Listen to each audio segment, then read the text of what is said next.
number 35.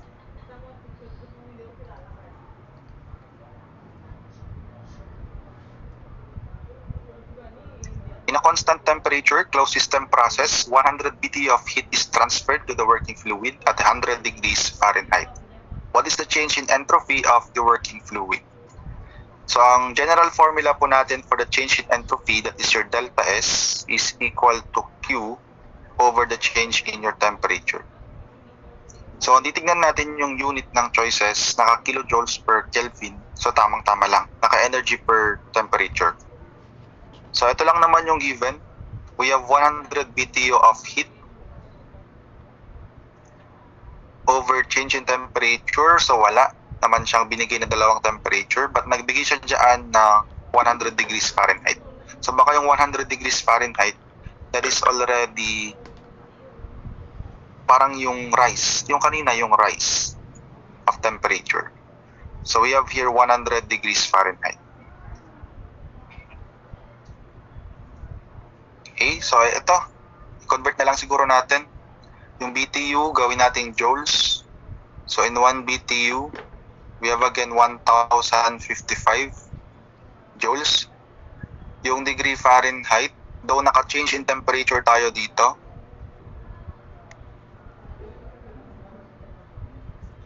ito is yung rise niya lang. Okay, so 100 degree Fahrenheit, ko-convert natin to into Kelvin scale. Tama ba? Yes. Tama lang din naman. Since rise ito, di ba ang degree Fahrenheit is parehas kay Rankine. Pero try na muna natin na i-convert ito papuntang Celsius. So, convert this to Celsius. Conversion 37. 10 plus natin ng 273 para maging Kelvin.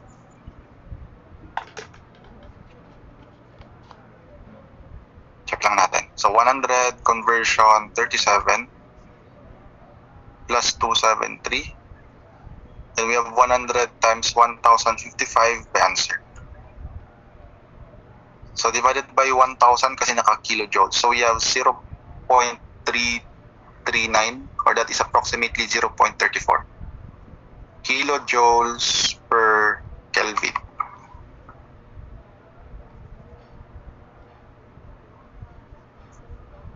Kumbaga, sa number 35, pwede tayong mag-unit analysis based from the choices. Kasi nagbigay lang naman siya ng dalawang given. And kung titignan mo yung unit ng choices, diretso siyang division lang. Baliktad pala ako ng formula. Okay, so the correct formula must be dQ over dt. So change in heat pala siya, hindi siya change in temperature. So tama lang.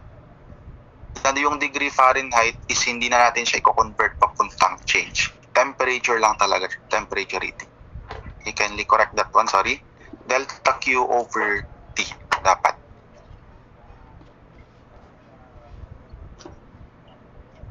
Tama lang yung ginawa natin. Hindi na natin siya ita-transfer or i-convert to change. Kasi ito talagang temperature reading siya, hindi siya change. Okay, X number 36.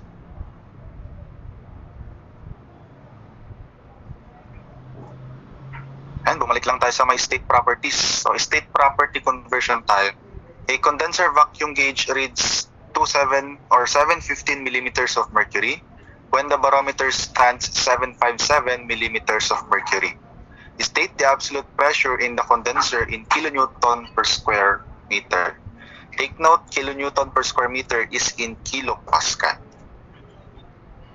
So hanapin lang daw natin yung absolute pressure. Again, absolute pressure is atmospheric minus or plus the gauge pressure.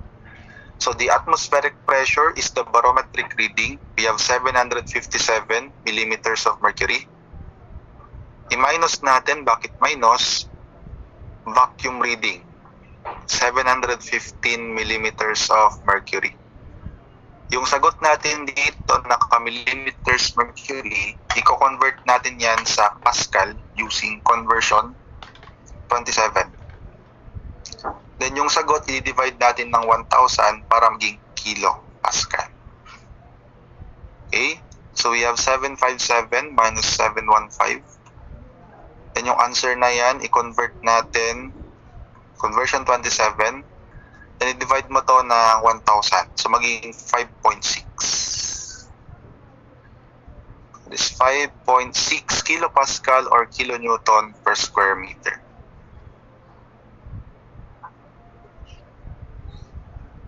Okay, that is letter A.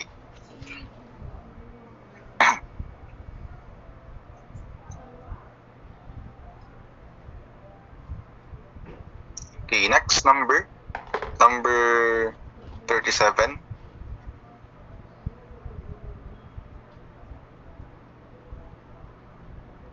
If an initial volume of an ideal gas is compressed to 1/2 its original volume and to twice its original temperature, what happens to the pressure? So gamit tayo dito ng combined gas equation. P1 V1 over T1 is equal to P2 V2 over T2. So sabi nga doon, the initial volume is compressed to 1/2 of its original volume. So yung V2 natin dito magiging 1/2 na lang siya ng V1. And to twice its original temperature. Yung temperature natin magta-twice. So yung T2 maging twice ng T1, what will happen to your P2? So cancel yung V1, yung T1, then yung P2 magiging 2 times 2, 4, so 4 of P1. So quadruples. Letter B.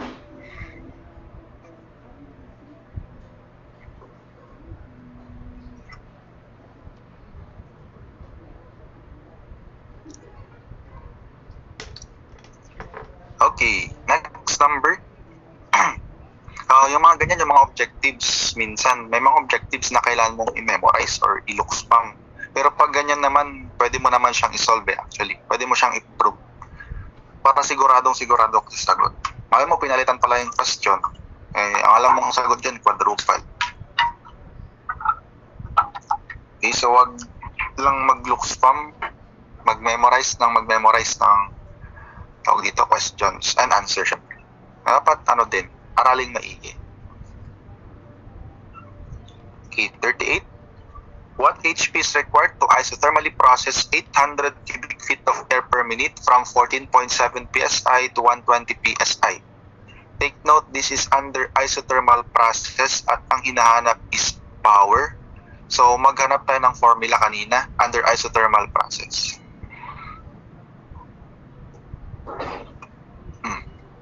Isothermal process, ano bang work dyan? That is your non-flow work. P1 V1, ln V2 V1, pero ang binigay lang doon is pressure, volume, and dalawang pressure. So, kailangan natin yung formula na merong dalawang pressure. Ito. P1 V1, ln of P1 P2.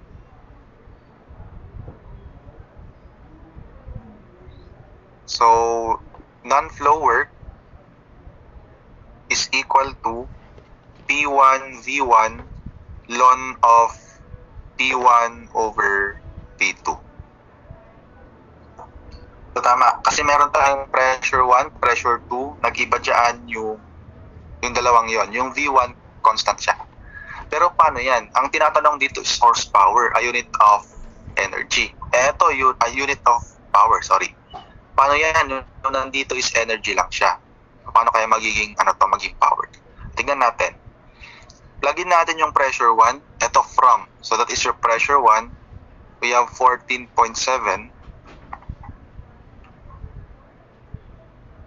We have here pound force. Take it up, pound force po yan per square inch. Times V1. Ito yung V1 natin. 800 cubic feet. Pero take note, sabi niya doon, 800 cubic feet of air per minute. So, etong W natin, naka-divide pala siya sa time. Sabi natin, ang work per unit time is already the power. Okay, naka-per minute na kasi yan. Okay, times ln of P1, we have 14.7, kahit di ko na ilagay yung unit, over 120. So, negative yung lalabas dito kasi ito is ln of less than 0. So, 14.7, ay, hindi pa pala magka-cancel dito. So, kailangan natin i-convert ito. Dito ko na lang ilagay yung conversion.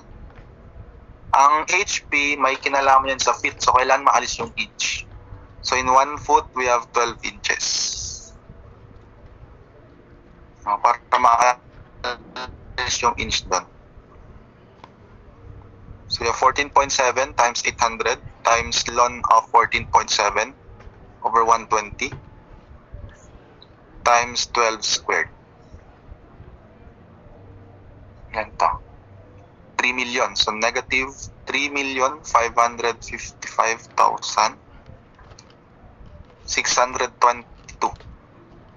Approximate na natin. Na to. Unit of, anong kanya maging unit? Pound force feet per minute. Ba? Cancel yung square feet.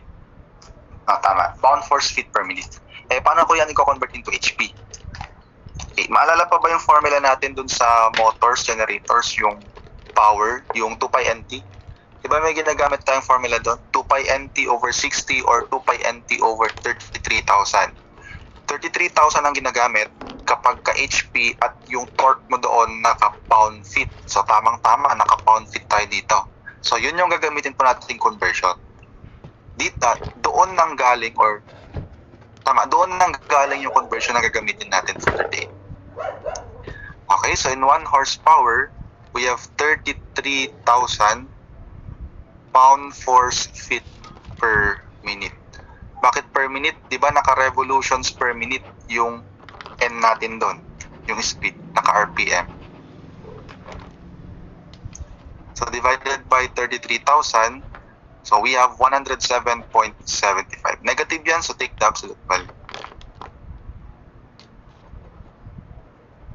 That is nearest to letter D, 108 HP.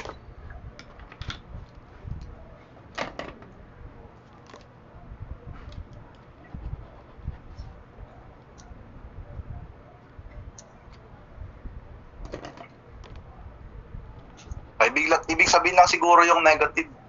Yun nga, parang kanina yung negative, ginagawa natin siyang loss. Baka itong negative na to, baka delivered power na yun. Nag-loss yung system natin, ay deliver na siya dun sa ating load. Example. Okay, that's it for number 38. Next, number 39. What is the efficiency of an Otto cycle with compression ratio of 6:1? The gas used is air. Okay, so ito Otto cycle, again, under siya ng isentropic process. And may formula po tayong ginagamit for the efficiency of an Otto cycle. Okay, again, ito pang mechanical, siguro, mechanical engineering related question. Kasi bukod sa processes, meron din na tayong mga cycles na iba't iba. For example, Otto cycle, the Rankine cycle, the Brighton cycle, the Bell-Coleman cycle, and so on and so forth. And those cycles, meron silang iba't ibang formula ulit. Pwede nyo tingnan dun sa mga formula books ninyo or sa mga books ninyo ng thermodynamics. Ang dami yata ang formula doon. Ano ba yung mga natin doon? Ayan, thermodynamic cycles. Meron tayong Carnot cycle. May dami niyang formula. Efficiency, work done, Rankine cycle. Meron din tayong Otto cycles. Ito na yun. Meron din tayong diesel cycle, the Brighton cycle, the reversed Carnot cycle. So yun, 6. 6 na yung binanggit niya dito. So for Otto cycle, its efficiency is equal to 1 minus 1 over R raised to K minus 1. Again, take note yung R, that is the specific or the compression ratio. Yung K naman is the specific ratio. Okay, so from here, we have 1 minus 1 over. Compression ratio is 6:1 or 6. Yung specific ratio is hindi niya binanggit, but binanggit niya dito that the gas used is air. So we will use 1.4. So minus 1. So what is our n? That is 1 minus 1 over 6 raised to 0.4. So we have here 0.512. That is the efficiency of this cycle. Kung tinatanong yung COP, again, inverse mo lang.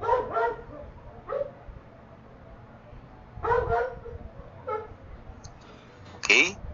That is for number 39. Picture nyo yung mga ginagamit po nating ratio dyan. Yung mga variables, kung ano yung mga yan. Parang yan, si R, compression, si K, specific, yung N, polytropic index. Yung mga yan. Okay? So, next number 40.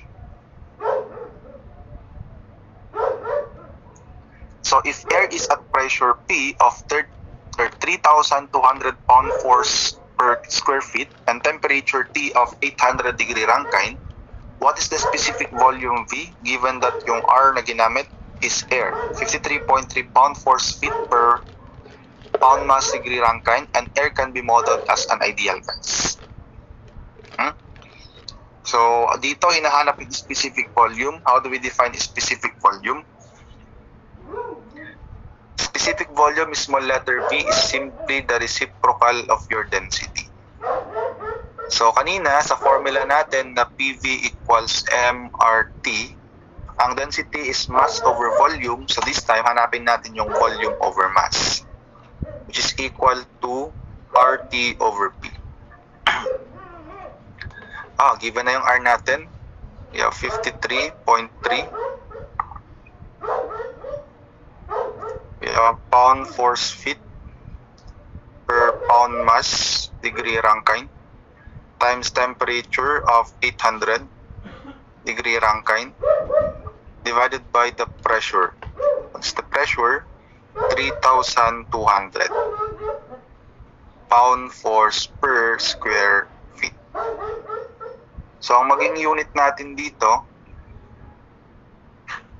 is cubic feet per pound mass, which is correct. Kasi nga, volume over mass. So, we have here 53.3 times 800. Diretso lang pala siya. Over 32. We have 13.325. So, cubic feet per pound mass.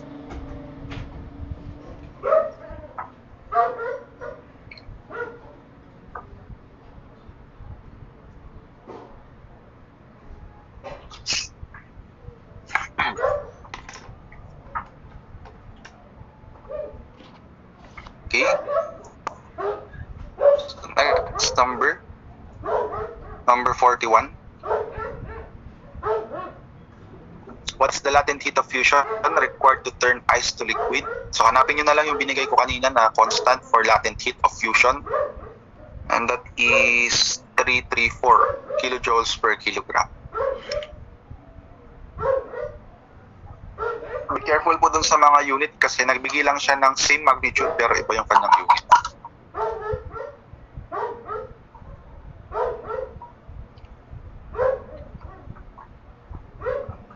Okay, next, number 42.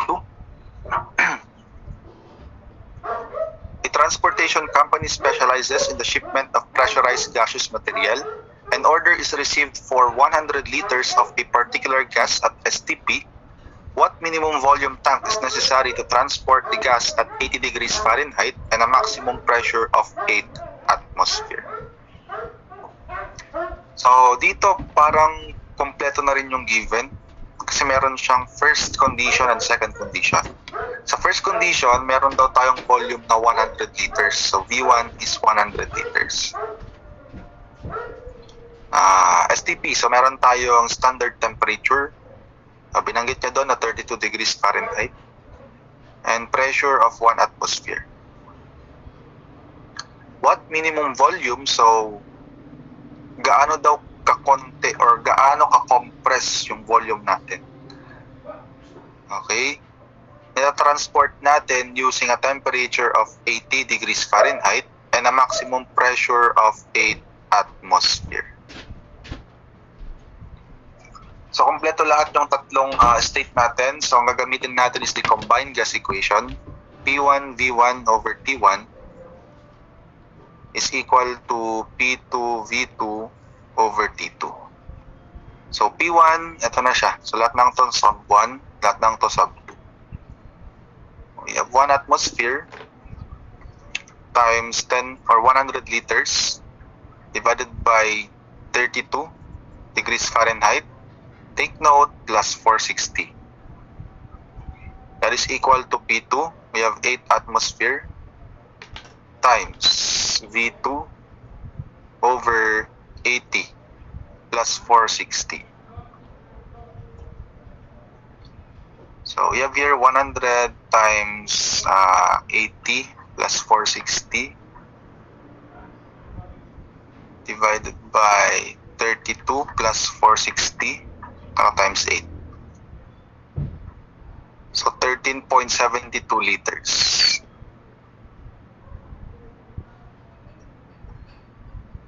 We will choose letter B, 14 liters.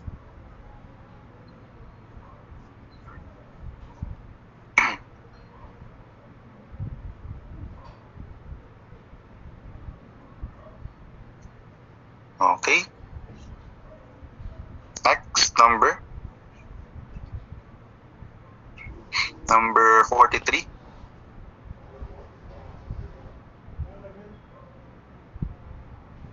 So air is compressed in a diesel engine from an initial pressure of 13 psia and a temperature of 120 degrees Fahrenheit to 112 of its original volume. Calculate the pressure or final pressure and temperature assuming that the compression to be adiabatic. Okay, pag sinabi nating adiabatic yung process at compression siya, under siya ng isentropic. Isentropic process, I think meron siyang 4, check natin. Meron siyang 2 compression process and meron siyang 2 expansion process. Isang adiabatic and I think isang isothermal. Double check ko lang yung natin. That is isentropic process.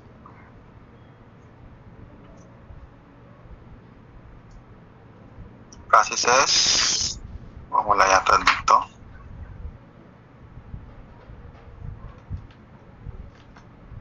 Yes, pag sinabi natin siyang adiabatic, under siya ng isentropic process. Ano yung nakalagay dito? So pag may nakita kayong term na adiabatic, use your isentropic process. So again, sa isentropic process natin, na-discuss na natin yung mga formulas, I think pwede na natin gamitin. So kanina, gumamit tayo ng P1 V1 raised to K is equal to P2 V2 raised to K. Again for isentropic adiabatic process. That is our P1. Yan, initial pressure niya daw ay 13 psi. What is our V1? Take note. Air is compressed from initial pressure and temperature of 120 to 112 of its original volume. So therefore, ang V2 natin ay 112 ng V1. So from here, ilagay ko na lang siguro as V1 raised to K, anong gas ang ginamit? That is air, so raised to 1.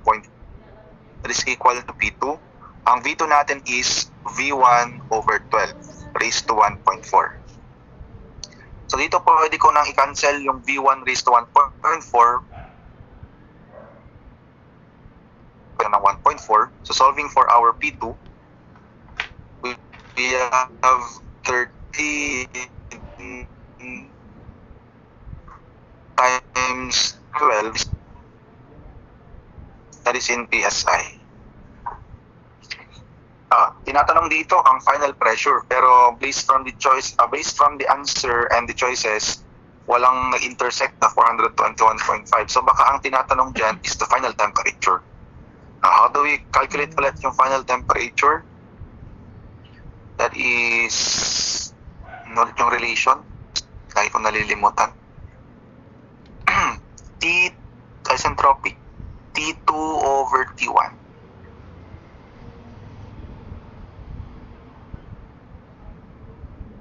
That is equal to the quantity V1 over V2 raised to K minus 1. Okay, so T2, that is equal to T1. What is our T1? Ito siya, 120 degrees Fahrenheit.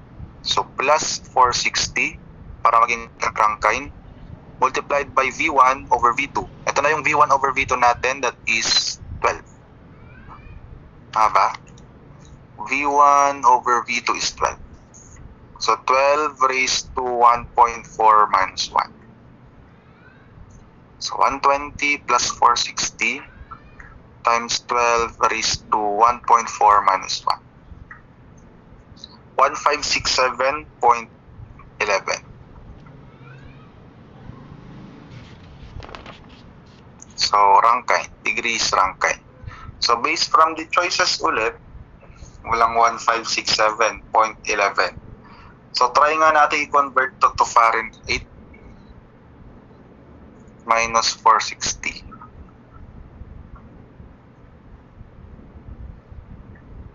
$1,107.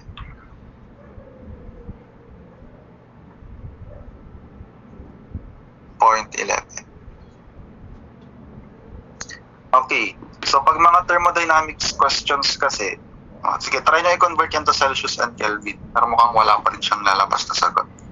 Sa thermodynamics questions kasi minsan, or kadalasan, excuse, kung ano yung unit nung nasa given, yun na din yung maging unit nung nasa answer. So kung ang unit ng temperature na ginamit natin dyan, or ang ginamit niya doon sa question is in degree Fahrenheit, so dapat yung sagot natin ay naka-degree Fahrenheit din. So this must be the final answer. But based on the choices, wala pa rin. So baka ito-troubleshoot na lang natin yung letter D as 1,100. So we can choose letter D. Wala kasi talaga. Kung titignan yung choices, magkakalapit lang naman sila.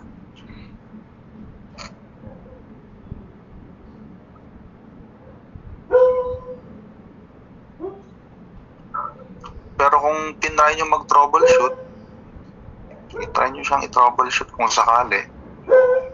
Kung sa pressure tayo mag-troubleshoot, useless lang din. Bakit? Kasi nga, ito yung pinapahanap tama, yung temperature. So, nasa temperature ang troubleshoot kung sakali. Wala, di mo naman pwedeng i-troubleshoot yung 112 kasi nandyan yan as a word. 112 na binangkit. Baka nasa 120 sakali. Tingnan natin. 120 plus 460 times 12 is 2.4. Yan. Then, mag-minus tayo ng 460. Try lang natin kasi kung wala, yan talaga yung sagot. Try natin gawin siyang 110. Wala pa rin. 1,080. Wala pa rin naman. Gawin natin 130. Siyempre, lalaki na naman to.